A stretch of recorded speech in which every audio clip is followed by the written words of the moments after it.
Esta es la Universidad Autónoma de Nuevo León, la Facultad de Filosofía y Letras. La materia que vamos a ver es Filosofía del Diálogo y vamos a ver situaciones sociales y educativas, cómo está en el contexto educativo. Mi maestro se llama Arturo González Gallegos y yo soy Génesis Gwendolyn Maya Flores. Vamos a comenzar con el contexto histórico, todo lo que viene desde atrás. Durante el periodo colonial, la educación en México estaba en gran medida bajo el control de la Iglesia Católica. Las primeras instituciones educativas fueron fundadas por órdenes religiosas, como vendrían siendo los dominicos, los franciscanos y los jesuitas. Estos centros educativos estaban destinados principalmente en este ámbito, en esta formación religiosa y al aprendizaje con conocimientos básicos. Ahora vámonos a ir del otro lado de la moneda, que son las escuelas para los indígenas. Hubo un esfuerzo limitado en su educación, porque su enfoque predominante era en orientar y hacer la conversión en cuanto a la religión. Y había una enseñanza básica, una enseñanza de oficios básicos. Si vamos ahora hacia los primeros inicios formales, es la independencia y los primeros intentos de reforma. El principal impulsor fue Benito Juárez. Dice, la historia de las reformas educativas en México es rica y diversa, reflejando los cambios sociales y políticos del país. Los orígenes de las reformas educativas se remontan en el periodo post-independencia, cuando se inició el debate sobre la importancia de la educación para la nación recién formada. Durante el siglo México experimentó varias iniciativas educativas, incluyendo la creación de escuelas normales para la formación de docentes y la promulgación de leyes que buscaban establecer un sistema educativo nacional. Vamos a ver que uno de los primeros esfuerzos significativos fue el gobierno de Benito Juárez, con las leyes de la Reforma, que fue en la década de 1960, establecían una educación laica, gratuita y obligatoria. Todas estas reformas fueron cruciales y fueron la base para lo que hoy se conoce como el sistema educativo más inclusivo y accesible para la población. Aquí tenemos una imagen de Benito Juárez y una de sus frases célebres es: la educación es fundamental para la felicidad social, es el principio de lo que descansan la libertad y el engrandecimiento de los pueblos. Vamos a ir a una nueva etapa que es el porfiriato y la Revolución Mexicana. Durante el régimen de Porfirio Díaz, que duró entre 1876 a 1911, se realizaron esfuerzos por ya modernizar el sistema educativo. Se promovió la expansión de la educación básica y se constituyeron numerosas escuelas.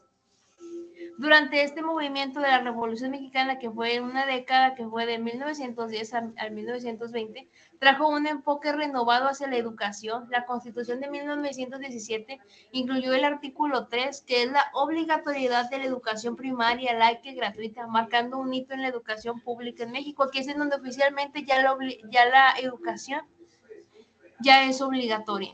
De hecho, aquí puse el artículo 3, lo que dice en la Constitución mexicana, dice, toda persona tiene derecho a la educación. El Estado, Federación, Estado, Ciudad de México y municipios impartirá y garantizará la educación inicial, preescolar, primaria y secundaria, media superior y superior. La educación inicial, preescolar, primaria y secundaria conforman la educación básica y esta y la media superior serán obligatorias. La educación superior será en términos de la fracción X del presente artículo. La educación inicial es un derecho de la niñez y será responsabilidad del Estado concientizar sobre su importancia. Corresponde al Estado la rectoría de la educación y la impartida por este, además de obligatoria, será universal, inclusiva, pública, gratuita y laica. Vamos ahora con un aspecto bastante importante que es la SEP, la creación del Sistema de Secretaría de Educación Pública, que fue creado en 1921, con el objetivo de centralizar y coordinar políticas educativas. Una de las principales figuras impulsoras fue José Vasconcelos. Él, dentro de la investigación que hice, era editor de libros, promovía la cultura. Dice aquí que promoviendo la analfabetización y el acceso de la educación para todos los ciudadanos. En las décadas posteriores se promovió un currículo nacionalista con un fuerte énfasis en la historia y en la cultura mexicana. Este periodo también vio la expansión de su educación secundaria y la creación de nuevas instituciones educativas alrededor de todo el país. Vamos ahora a otra etapa, que son las reformas educativas contemporáneas, que es lo más o menos actual, que fue en la década del 92, fue la reforma educativa de 1992. A finales del siglo XX se implementó una reforma significativa con el objetivo de modernizar el sistema educativo y adaptarlo a los desafíos de un mismo entorno. La reforma del 92 se centró en la descentralización del sistema educativo y en la creación de un sistema evolucionista estandarizado.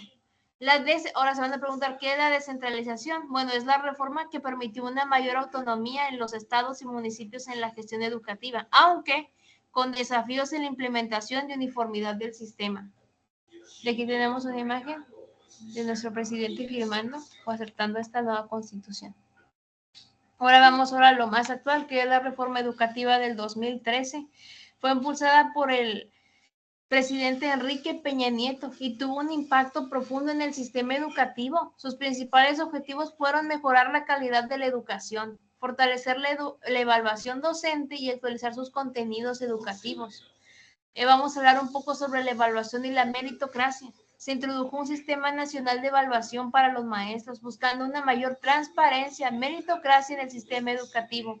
También se realizaron cambios en el currículo para adaptarlo a las necesidades actuales del país. Y aquí tenemos la foto de Enrique Peña Nieto hablando sobre esta nueva reforma que hubo en ese momento. Y por fin llegamos pues a la recta final, a lo que el día de hoy hemos llegado, que es la reforma educativa de este año, que es 2024. En este año, que era 2024, la administración actual ha continuado con una serie de reformas enfocadas en ajustar y ya perfeccionar el sistema educativo. Ha abordado varios aspectos clave. Uno de esos es la capacitación docente y evaluación. Se han implementado nuevos mecanismos de capacitación y evaluación para los docentes, con el objetivo de elevar la calidad de la enseñanza. Vamos a hablar de otro aspecto importante, que es la inclusión y diversidad. La reforma también ha puesto una énfasis en esto, que busca asegurar que todos los estudiantes, independientemente de su origen o condiciones, tengan acceso a una educación de calidad. Y yo creo que mediante ya todo lo que hemos visto, todo este contexto histórico de cómo surge la educación y cómo hemos evolucionado con el pasar del tiempo, vamos a decir una conclusión final tipo cierre, ahora que es 2024. Este contexto histórico proporciona una visión integral de cómo se ha desarrollado el sistema educativo en México y cómo las políticas y reformas han influido en su evolución. Ahora vamos a ver de un aspecto bastante importante, que son los logros y los desafíos a los que nos enfrentamos. Los logros podemos rescatar dos opciones bastante buenas, que es la innovación educativa, la implementación de métodos pedagógicos innovadores y programas de enseñanza adaptados a las necesidades actuales, y ha contribuido a una mejora en cuanto a la calidad. Esto es lo que hemos visto con el pasar del tiempo, cómo han cambiado las reformas, cómo han cambiado estos métodos. Vamos a ver el Fondo Nacional de Infraestructura Educativa. Se ha establecido un fondo específico para la rehabilitación y la construcción de infraestructura educativa con el objetivo de garantizar condiciones y ambientes adecuados que efectúen el aprendizaje. Y ahora vamos a hablar de los aspectos más importantes, que son estos desafíos persistentes a los que nos hemos estado enfrentando hasta ahora, que es la desigualdad regional.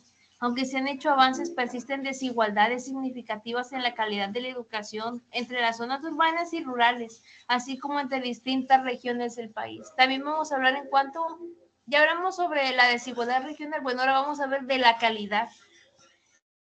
Es una variabilidad en cuanto a la calidad, sigue siendo inconsistente, con algunas escuelas enfrentando desafíos importantes en términos y recursos de formación docente.